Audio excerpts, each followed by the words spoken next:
bahasa Indonesia mencetak sejarah.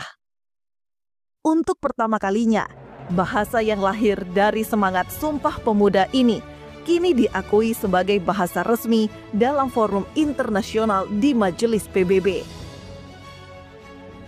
Ini bukan sekedar pengakuan, tapi pengukuhan atas posisi strategis Indonesia di panggung global. Namun, di balik euforia ini, muncul riak kontroversi dari negeri tetangga Malaysia. Sejumlah netizen Malaysia melayangkan protes keras, menuding bahwa UNESCO dan PBB seharusnya mengakui bahasa Melayu, bukan bahasa Indonesia. Mereka mengklaim bahwa bahasa Indonesia hanyalah turunan dari bahasa mereka. Tapi benarkah demikian? Apakah protes itu berdasar atau hanya cermin dari kecemburuan budaya? Dan mengapa justru para profesor Malaysia sendiri mengakui kemunduran bahasa Melayu? Simak selengkapnya dalam video ini.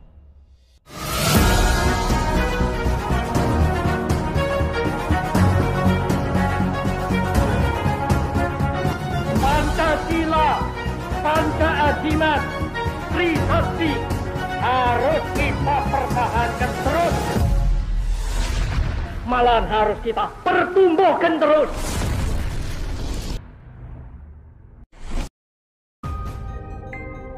Bahasa Indonesia mencatat sejarah baru dengan menjadi bahasa resmi dalam sidang organisasi pendidikan, ilmiah, dan kebudayaan Perserikatan Bangsa-Bangsa atau UNESCO.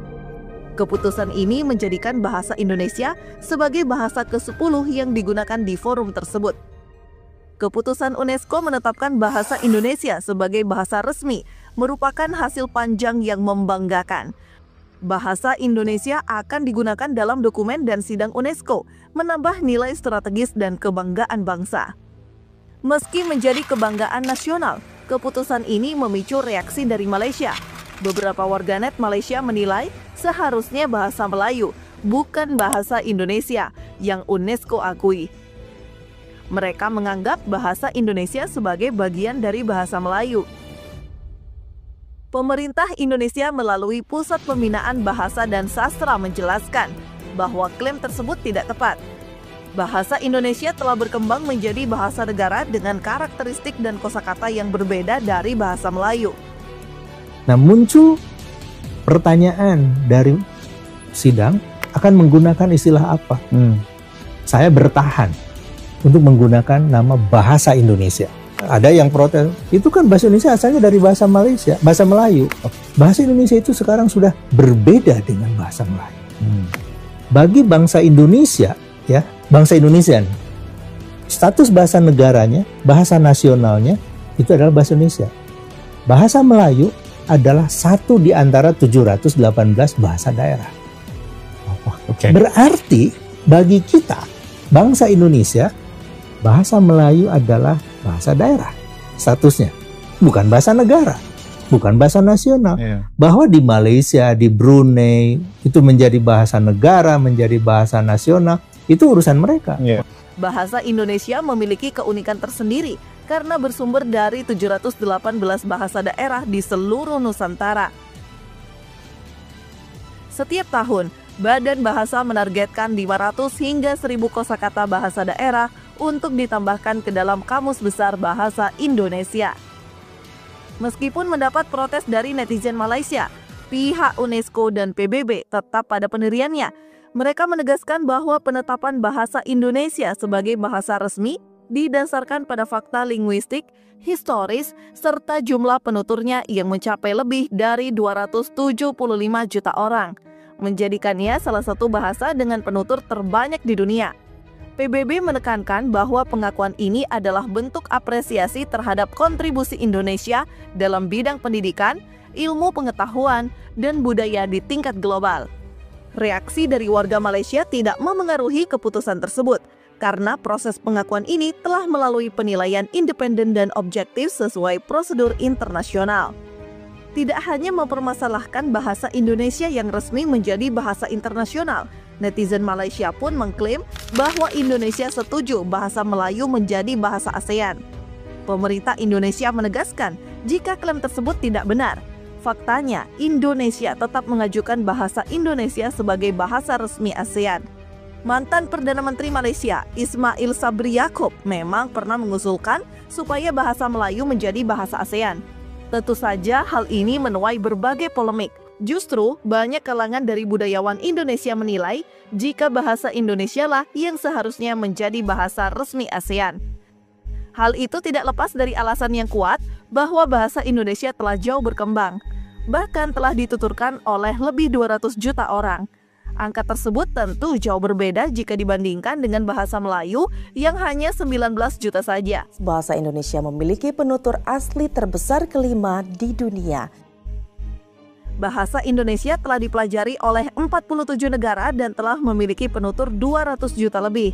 Tercatat ada 428 lembaga penyelenggara program bahasa Indonesia yang diperuntukkan untuk penutur asing. Tingkat mutual intelligibility atau saling paham bahasa Indonesia lebih tinggi jika dibandingkan bahasa Melayu. Jumlah kata yang ada dalam bahasa Indonesia lebih banyak jika dibandingkan kosakata dalam bahasa Melayu. Sementara bahasa Melayu alih-alih menjadi bahasa internasional, di Malaysia sendiri bahasa Melayu mengalami kemunduran. Sebagian masyarakat Malaysia sudah tidak bangga memakai dialek Melayu.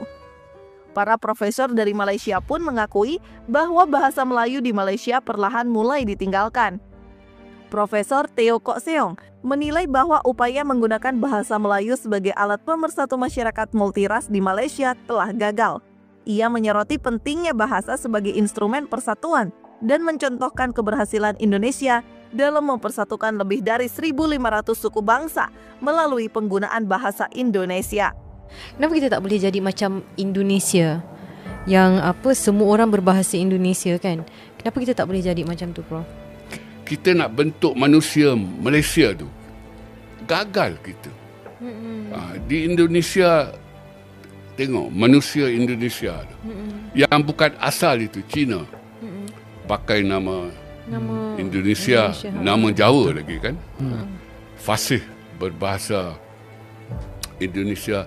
Jadi dari segi pembentukan negara bangsa manusia Indonesia tu, mereka berjaya 100%. Kita tak berjaya. Kita masih ada warga negara yang kalau bahasa kasarnya sepatah haram pun tak tahu tentang bahasa negara.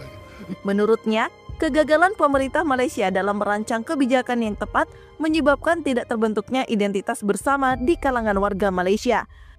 Banyak masyarakat, termasuk etnis Melayu, dinilai kurang memiliki rasa bangga terhadap bahasa Melayu. Senada dengan itu, Profesor Nik Safiah Karim mengungkapkan bahwa orang Melayu sendiri lebih memilih menggunakan bahasa asing daripada bahasa ibu mereka. Sementara itu, pakar bahasa Profesor Emeritus Datuk Dr. Nik Safiah Karim menjelaskan masyarakat seolah-olah tidak berbangga dengan bahasa Melayu berbanding rakyat beberapa negara asing. Tegasnya, rakyat juga seolah-olah kurangnya rasa ingin berbahasa kebangsaan dan bermegah dengan bahasa Inggeris. Ia menegaskan pentingnya menumbuhkan penghargaan terhadap bahasa Melayu sebelum mempromosikannya ke luar negeri. Kita dalam negara kita sendiri, bahasa kita pun tidak dihormati. Bahkan ada orang lebih mementingkan bahasa Inggeris. Orang Indonesia ni dia berbangga dengan bahasa Indonesia baku. Dia tahu bahasa lain, bahasa Jawa, bahasa Sunda, Aceh, bahasa Aceh. Dia ada dan mereka amat tahu. Tapi dia berbangga dengan bahasa kebangsaan. Saat ini, banyaknya masyarakat Malaysia yang mengutamakan penggunaan bahasa Inggris dalam kehidupan sehari-hari, khususnya di kalangan menengah ke atas. Hal ini diprediksi bisa menggerus bahasa Melayu sebagai bahasa ibu. Pakar bahasa dari Belanda, Profesor Wim Stokhoff mengatakan, bahasa Melayu di Malaysia bisa punah jika masyarakat tidak lagi menghormati bahasanya sendiri. Profesor Wim berpendapat bila bahasa Melayu masih terus dilanda permasalahan seperti ini, lambat laun akan tergolong dalam bahasa-bahasa yang terancam walaupun pada awalnya banyak digunakan. Menjunjung bahasa persatuan, bahasa Indonesia. Pengakuan dunia internasional terhadap bahasa Indonesia sebagai bahasa resmi dunia bukan sekedar prestasi simbolik, tetapi bukti nyata kekuatan bahasa sebagai alat pemersatu bangsa dan identitas global. Di tengah protes sebagian warga Malaysia, PBB tetap teguh pada keputusannya karena didukung fakta sejarah, jumlah penutur, dan perkembangan bahasa Indonesia yang luar biasa. Sementara itu, ironi terjadi di Malaysia, di mana bahasa Melayu justru mengalami kemunduran dan kehilangan kebanggaan di kalangan penuturnya sendiri.